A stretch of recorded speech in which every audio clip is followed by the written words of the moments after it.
So hello and welcome to our YouTube channel Gauranga's mathematics academy. আজকে আমরা আলোচনা করব ক্লাস 7-এর কোষে দেখি 2.3 8-এর দাগ থেকে। তো চলো আমরা ক্লাসটা শুরু করছি। তো আমরা একটা পেন এবং পেপার নিয়ে বসে পড়ো। কী বলেছে 8-এর দাগের কোশ্চেনটা? কোনো এক ট্রেনিং সেন্টারে 1050 জন ব্যক্তি ট্রেনিং নিতে এসেছেন। তাদের 3টি বড় হল ঘরে 11:3:3 অনুপাতে বসতে দেওয়া হয়েছে। প্রতি হল ঘরে কতজন বসবেন হিসাব করে লিখি।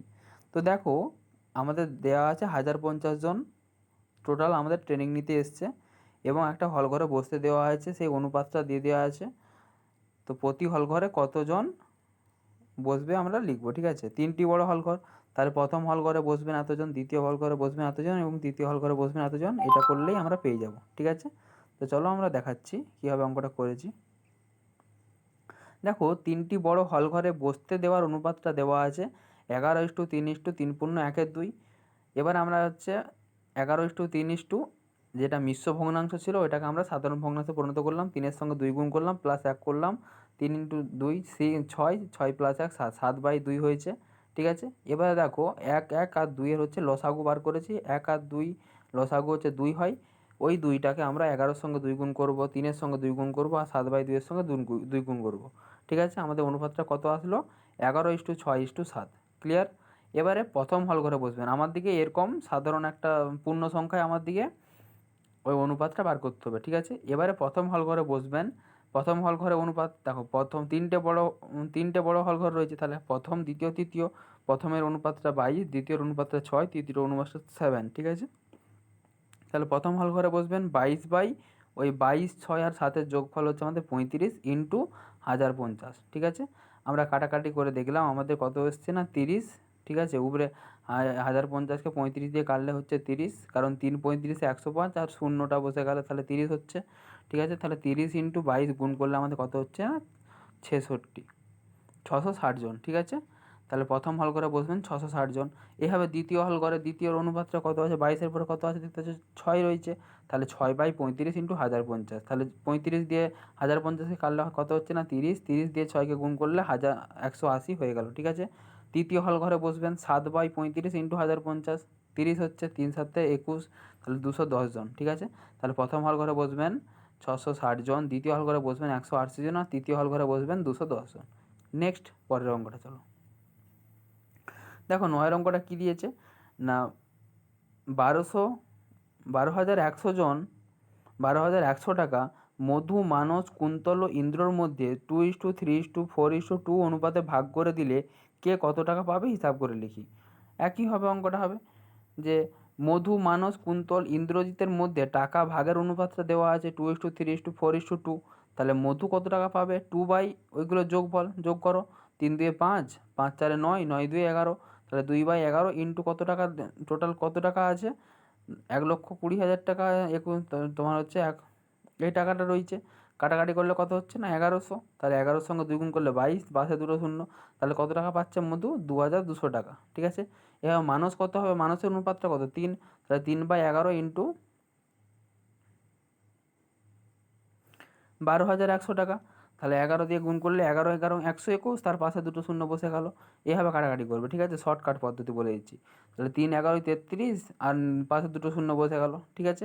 কুন্তল কীভাবে পাবে? কুন্তল হচ্ছে 4/11 ইন্টু 121, তাহলে 121 11 দিয়ে কেটে যাচ্ছে। তোমরা সবসময় একবারটি কেটে দিয়েছো, এবারে 121 বস করে দিবে, দিয়ে 4-এর সঙ্গে 11 গুণ করে দাও, 44 হচ্ছে, পাশে দুটো শূন্য বসে দাও, দিয়ে টাকা বস করে দাও। তাহলে কুন্তল কত টাকা পাচ্ছে? 4,400 টাকা। ইন্দ্র কত টাকা পাবে? 2/11 ইন্টু 121 দেওয়া আছে, তাহলে 11 দিয়ে 100 তোমার হচ্ছে 1,100 আসলো, দিয়ে 2-এর সঙ্গে 111 গুণ করে দাও, তাহলে আমাদের চলে আসছে 2,200 টাকা পাচ্ছে। তাহলে বুঝতে পারলে কে কত টাকা পাবে। নেক্সট হচ্ছে আমাদের পরের অঙ্কটা দেখো। এ বি সি ত্রিভুজের 3টি কোণের সমষ্টি 180 ডিগ্রি। বিএসি এবিসি এসিবি এর অনুপাত 3:5:10। যদি বিএসি এর মান 10 ডিগ্রি কম এবং এবিসি এর মান 10 ডিগ্রি বেশি হয়, কোন তিনটির মানের অনুপাত বার করতে বলেছে, ঠিক আছে। তো চলো আমরা 10-এর অঙ্কটা দেখছি। কী দিয়েছে 10-এর অঙ্ক? দেখো 3টি কোণে অনুপাত দিয়েছে 3:5:10। আর আমাদের বলে দেওয়া আছে যে ত্রিভুজ এবিসি ত্রিভুজের 3টি কোণের সমষ্টি 180 ডিগ্রি, ঠিক আছে। তো এখন এবিসি অর্থাৎ বিএসি কোণের পরিমাণ কত, বিএসির অনুপাতটা দেওয়া আছে, প্রথমে দেখবো এরকম করে বলা আছে বিএসি কমা এবিসি কমা বিসিএ এর অনুপাত বলা আছে। তাহলে প্রথমে হচ্ছে 3টা হচ্ছে কি বিএসির, 5টা হচ্ছে এবিসির, আর 10টা হচ্ছে আমাদের বিসিএর, ঠিক আছে। তার জন্য আমরা দেখো বিএসির করতে গেলে আমরা 3/18 করেছি, ওই 10, 5 আর 3-এর যোগফল হচ্ছে 18 হচ্ছে, তাহলে 3/18 ইন্টু 180 সমান 10 হলো, তাহলে 10 ইন্টু 30 সমান 30 ডিগ্রি আসলো। একইভাবে এবিসির কোণের পরিমাণটা হচ্ছে আমাদের কাটাকাটি করে 50 ডিগ্রি আসছে, আর বিসি এর কোণের পরিমাণটা হচ্ছে আমাদের 100 ডিগ্রি, ঠিক আছে। এবারে দেখো বলেছে যে বিএসি কোণের পরিমাণটা যদি 10 ডিগ্রি কম করা হয়, তাহলে কত বেরিয়েছে আমাদের 30 ডিগ্রি বেরিয়েছে, 30 ডিগ্রি মাইনাস 10 ডিগ্রি সমান 20 ডিগ্রি। আর এবিসি কোণের পরিমাণটা 10 ডিগ্রি যদি বেশি হয়, 50 প্লাস 10 60 ডিগ্রি, ঠিক আছে। এবার 3টি কোণের অনুপাত কীভাবে বার করবে, দেখো প্রথমে এসছে 20 ডিগ্রি, তারপর এসছে 60 ডিগ্রি, তারপর ওটা 100 ডিগ্রি। কারণ কি কোণ সি এর কোণের পরিমাণটা কত দেখো, ওই যে এসিবি কোণের পরিমাণটা 100 ডিগ্রি আসছিলো, তো 100 ডিগ্রি আসছে, তো 20 20 60 আর 100 এর অনুপাতটা দেখো, তাহলে 2 ইন্টু শূন্যগুলো কেটে দাও, 2 ইন্টু 6 2:3 6:10 এসছে, এবার 2 দিয়ে ভাগ করে দাও, তাহলে 1:3:5 এসছে আমাদের অ্যান্সারটা, ঠিক আছে। নেক্সট 11 অঙ্কটা দেখো, 11 অঙ্কটা কী বলেছে, যে 9,000 টাকা 3 বন্ধুর মধ্যে এমনভাবে ভাগ করে দিই যেন প্রথম বন্ধু যা পায় দ্বিতীয় বন্ধু তার দ্বিগুণ পায়, এবং দ্বিতীয় বন্ধু প্রথম বন্ধুর প্রাপ্য টাকার অর্ধেক পায়। প্রথম বন্ধু ও তৃতীয় বন্ধু প্রাপ্য টাকার অর্ধেক পায়, ঠিক আছে। কে কত টাকা পায় হিসাব করে দেখো, আমাদের অঙ্কটা একটু কঠিন বলে আমাদের এগুলো হিন্টস দেওয়া আছে। দেখো প্রথম বন্ধু যদি 1 টাকা পায়, তাহলে দ্বিতীয় বন্ধু 2 টাকা পাবে, কারণ কোশ্চেনে বলা আছে প্রথম বন্ধু যত টাকা পায় দ্বিতীয় বন্ধু তার দ্বিগুণ পায়, তাহলে দ্বিতীয় বন্ধু 2 টাকা পেলো।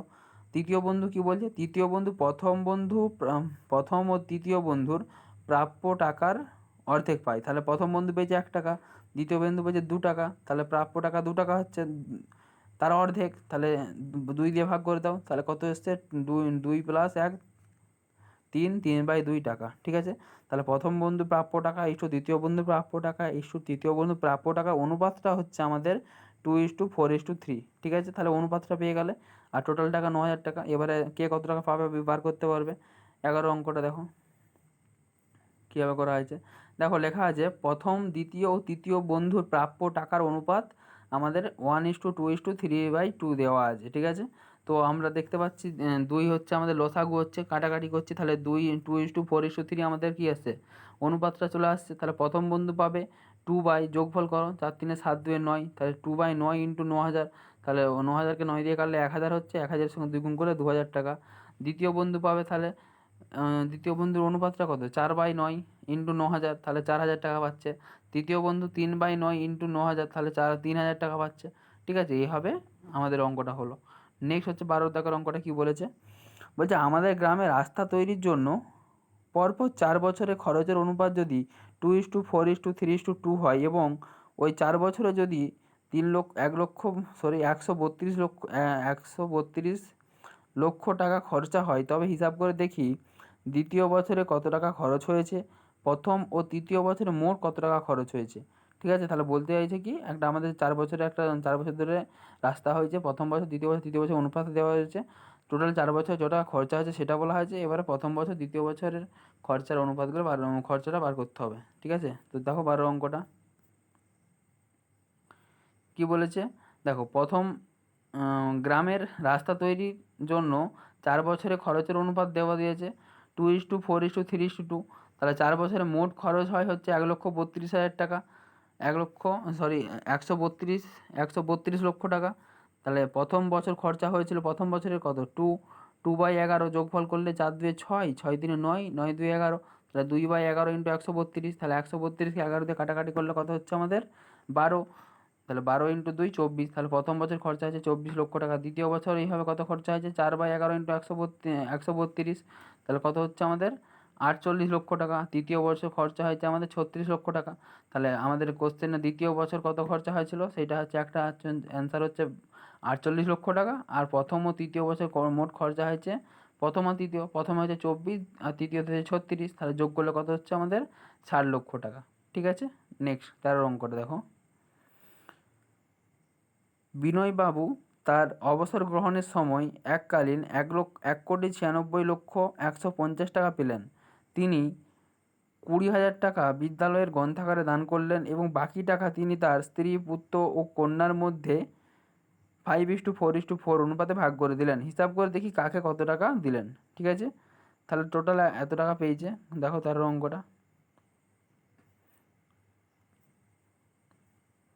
দেখো, বিনয়বাবু অবসর গ্রহণের সময় 1,96,00,000 টাকা পেলেন। বিদ্যালয়ের গ্রন্থাগার দান করেছে কত?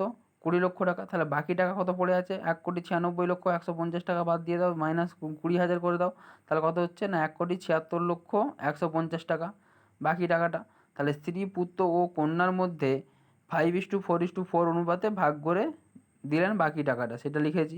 তাহলে স্ত্রী ক টাকা পায়? স্ত্রী হচ্ছে 5/5 9, 13, তাহলে 5/13 ইন্টু 1,76,150 টাকা। তাহলে কাটাকাটি করলে কত হচ্ছে না 13,550 টাকা।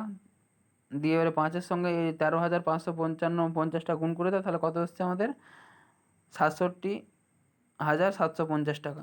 এভাবে স্ত্রী পেল না। পুত্র কত পেয়েছে? পুত্রর সঙ্গে কাটাকাটি করে আসছে 52,200 টাকা। আর কন্যা কত পেলো না 54,200 টাকা। ঠিক আছে, নেক্সট 14 অঙ্কটা দেখো।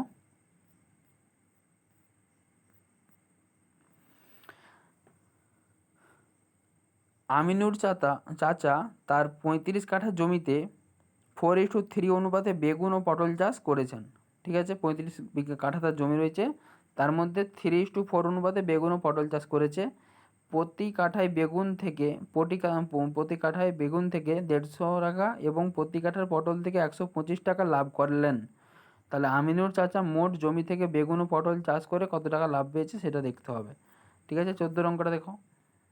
দেখো, মোট জমির পরিমাণ 35 কাঠা। তাহলে ওই জমিতে 4:3 অনুপাতে বেগুন ও পটল চাষ করেছে। তাহলে 35 কাঠা জমিতে বেগুন কত চাষ করেছে আর পটল কত চাষ করেছে পেয়ে যাবো। তাহলে 35 কাঠা জমিতে বেগুন চাষ হয় 35 ইন্টু 4/7। তাহলে কত হচ্ছে আমাদের 5। তাহলে 5×4 20 কাঠা। 20 কাঠা হচ্ছে আমাদের কী চাষ হয়েছে? বেগুন চাষ হয়েছে। আর 35 কাঠা জমির মধ্যে পটল চাষ হয় কত? 35 ইন্টু 3/7। তাহলে 5×7 35, তাহলে 5×3 15 কাঠা। এবারে বেগুন চাষ করে লাভের পরিমাণ কত হচ্ছে? বেগুন চাষে আমাদের 1 কাঠায় লাভ হচ্ছে 150 টাকা। তাহলে 20 কাঠায় লাভ হবে 20 ইন্টু 150 টাকা। তাহলে কত হচ্ছে না 3,000 টাকা। আর পটল চাষ করে লাভের পরিমাণ কত হচ্ছে? 15 ইন্টু 125 টাকা সমান হচ্ছে 1,875 টাকা। ঠিক আছে, তাহলে এবারে কোশ্চেনের অ্যান্সারটা কী চেয়েছে আমাদেরকে? বেগুন ও পটল চাষ করে মোট লাভের পরিমাণ। তাহলে 3,000, এদিকে হচ্ছে 1,875, তাহলে 4,875 টাকা আমাদের লাভ এটা। ঠিক আছে, তো চলো আমরা এই চ্যাপ্টারটা শেষ হয়ে যাচ্ছে আমাদের। আমরা নেক্সট ভিডিওতে পরের চ্যাপ্টার থেকে আলোচনা করব। ততক্ষণ পর্যন্ত তোমরা নিয়মিত অঙ্কগুলো প্র্যাকটিস করবে। ঠিক আছে, তো চলো আমরা ক্লাসটা শেষ করছি।